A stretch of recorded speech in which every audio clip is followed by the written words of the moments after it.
the recession situation is the fact that it doesn't matter what you call it, right? You can call it fucking paradise if you want, but it's still shit. Right. Like all of the criteria of what's happening Yes. indicates a recession. Yes. And the reason obviously is that you've got midterms coming up and you need to make sure that is in a recession is not something that can be thrown at the Democrats. Yes, right. It's a protectionist strategy.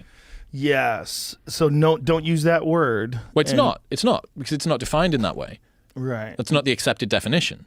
Right. Well, it was until very, very, very recently. That's wild. Well, that's gaslighting.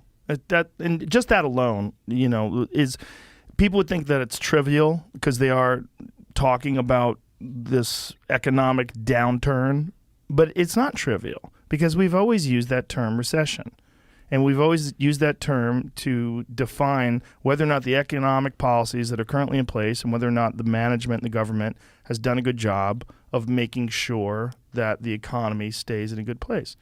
They definitely haven't done that. So in order to escape that, that sort of distinction, they're literally changing the definition, which is terrible. And it should be pushed back against in a big way. It should be something that people get angry about. Like, hey, you're fucking with definitions in order to pretend that you're doing a good job. Well, the reason that you attach a sequence of letters to something, right, is to represent what that thing is. You don't change reality by changing what those words actually mean. Right. But if you can't control the economy, you might as well just control the language and hope for the best. God. What a bunch of weasels.